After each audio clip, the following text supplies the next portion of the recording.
সম্রাট শাহজাহান, পৃথিবী জোড়া নাম তার। কবি বলছেন, শাহনে জাহাं को जिन्हें फख्र से देते थे बाज, वाज कब्र में है सूरह अलहम्दु की मोहताज। যে শাহজাহানকে কর দিয়া ট্যাক্স দিতে পারলে জনগণ নিজেদেরকে গৌরবান্বিত বলে মনে করত, সেই শাহজাহান কবরে শুয়ে আছে, সূরা ফাতিহার মুহতাজ হয়ে আছে। সুবহানাল্লাহ। যদি কেউ আমার কবরের কাছ থেকে হাঁটে যাইতো আর একটু সূরা ইখলাস পড়ে সবরেসানি করতো, আমি কিছু পাইতাম। আহারে, এই এতিম ফকির হয়ে শুয়ে আছে। এক ফকির দিল্লি ঘুরতেছে, একজন বলছে, ভাই তোমারে তো খয়রাত করে দেখতেছি আমি সেই ছোটবেলা থেকে, খালি তুমি খয়রাত করো।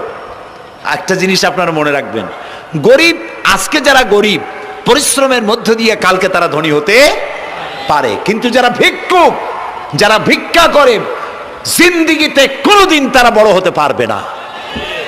ভিক্ষা করা যাদের অভ্যাস, জীবনেও বাড়ি করতে পারবে না, জীবনেও ধনী হইতে পারবে না, কিন্তু গরিব ধনী হইতে পারবে। কারণ হলো আল্লাহর কাছে দুইটা বৈধ জিনিস অত্যন্ত ঘৃণিত। কয়টা? একটা হলো তালাক, আর একটা হলো ভিক্ষাবৃত্তি, মানুষের কাছে চাওয়া। আল্লাহ পছন্দ করেন না।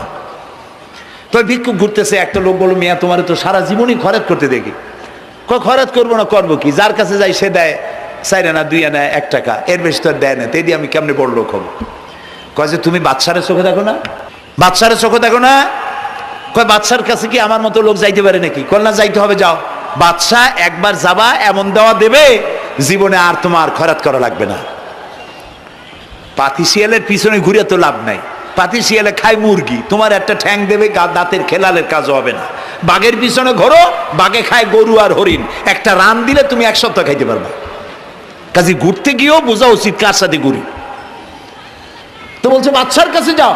তো বাদশারে পাবো কই? কই তো দেখলাম কেবল মসজিদে ঢুকলো। তারপরে ফকির গিয়ে দাঁড়ায় আছে বারান্দায়, দেখে যে উনি বাদশা ভেতরে বসে হাত তুলে আছে ভাবে, আর চোখ দিয়ে পানি পড়ে দাড়ি ভিজে ভিজে পড়তেছে। নামাজ শেষ করে, মোনাজাত শেষ করে বাদশা বেরিয়েছেন। কোন বাদশা? শাহজাহান। বাইরে আসার পর ফকির বলল, আসসালামু আলাইকুম বলে ফকির রওনা করছে। বাদশা বলে, দাঁড়াও, তুমি যে রওনা করলা, তোমার তো ভিক্ষুক মনে হয়, আর লোকেরা যারা ভিক্ষুক না তারাও তো আমার কাছে চায়, আর তুমি তো ভিক্ষুক, চাইলে না কেন কিছু? ভিক্ষুক বলে, জাহাপানা,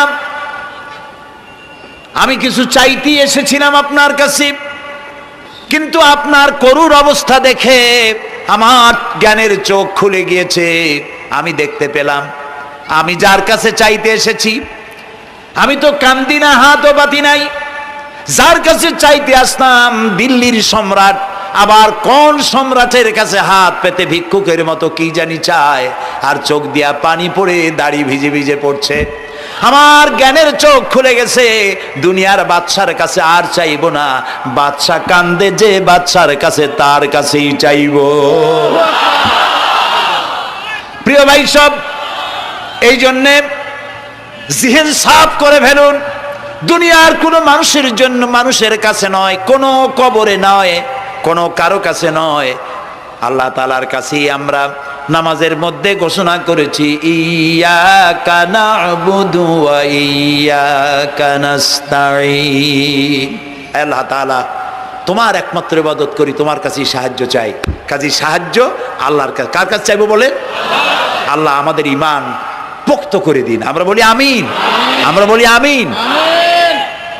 অসুখ বিসুখ হইলে পরে ধৈর্য ধরবেন। অনেক মানুষ আছে জ্বর হইলে কয় যে এত নামাজ পড়ি খালি জ্বর আমারই হয়, এত রোজা রাখি, ভালো ভালো কাম করি, আমার ছেলের অসুখ মোটে সারি না। এই জাতীয় কথা বলবেন না। মুমিনের পায়ে যদি কাঁটাও ফোটে, সওয়াব থেকে খালি নাই। ধৈর্য ধরতে হবে। কাঁটা ফুটছে, বলেন ইন্না লিল্লাহ। আজাবান লিল মুমিন, মুমিনের জন্য বড়ই আশ্চর্য ব্যাপার, বিপদ হইলেও শুকর আদায় করে, আর সুখে থাকলেও শুকর আদায় করে। সুবহানাল্লাহ বিহামদি।